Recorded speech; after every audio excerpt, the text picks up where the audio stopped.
you've got you now have the Society of St. Peter, who are definitely in communion with the Pope. Nobody can argue with that. You've got the new Institute of Christ the King. Dr. Mara and I, when we were in Italy this year at Lake Garda, we had some fine young priests from that fraternity. One came and acted as chaplain.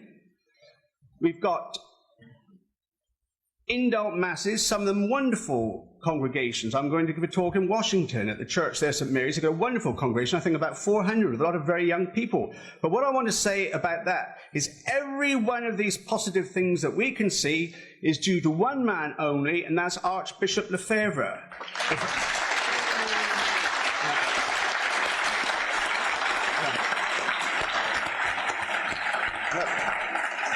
Why? We were told for years and years and years, people who want the Tridentine Mass are we're rebels, we're living in a time warp.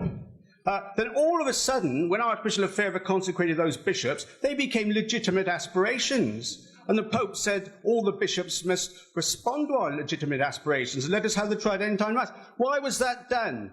That was done just to get people away from the Pius X chapels. So... Let Dr. Jones comment on. Not a fair comparison, because the reason the fraternity was allowed to flourish by the Vatican is precisely because the Society of St. Pius X was right there. The big knock on the fraternity over the years was, oh, they're always setting up shop right next to an SSPX chapel. Well, that wasn't their fault. The bishop would invite them in to try to do precisely that, to try to take away from what he considered the schism. So you can't really separate the society from works. It's like back in the 80s and 90s, wherever you had a McDonald's, you always had a Burger King across the street. Well, the result was you had a little choice because, let's face it, this is not great food. So some days you might want to try a burger, whatever. So now you have where formerly you would have only had one chapel. Now you have two. And that happened all over the world, where there was just a Society of Pius X chapel. Now, oftentimes, there's a fraternity chapel. And this is the way it was, especially in the 80s and 90s. Now it's the fraternities going wherever they can. And it doesn't necessarily have anything to do with the society's locations. But in 1988... Lefebvre was prophetic in the true sense. And, you just look at the trajectory coming out of the 1950s, and you look at where we are today.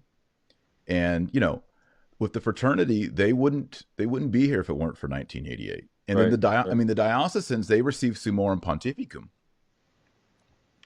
But it was the society saying, we want all priests on earth to be able to celebrate the old Mass. That was one of their conditions.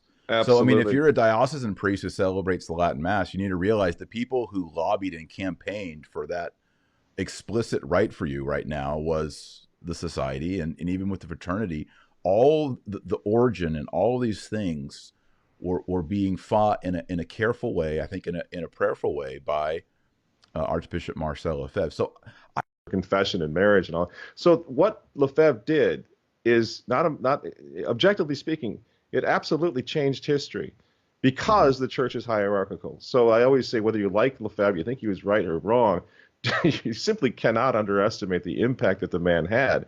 He changed everything, and he brought the traditional Latin Mass back because he said, fine, I'm going to go off, I'm going to start my own society, and the traditional Mass will survive. So then the Vatican began backtracking a little bit and allowing the traditional Latin Mass. So if you're enjoying the Latin Mass right now, you simply cannot separate that privilege to have the traditional Latin Mass, that right to have the traditional Latin Mass, from what happened in 1988 with Archbishop Marcel Lefebvre.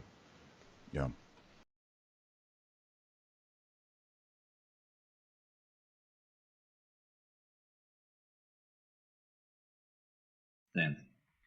This emergency, which can easily be proven in canon law, this emergency caused Rome to found a new organization, the Fraternity of St. Peter.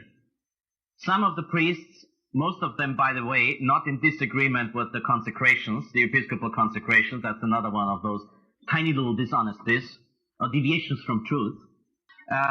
Most of them didn't leave the Society of St. Pius X because they were against the episcopal consecrations, but because they wanted to leave anyway. So then now they had a new chance. And The Fraternity of St. Peter was founded for the only and exclusive purpose to get people away from the Society of St. Pius X. Ain't that nice? So, an organization like this does not have the blessing of the Holy Spirit because the Church does not do things like this. The Church does not do that.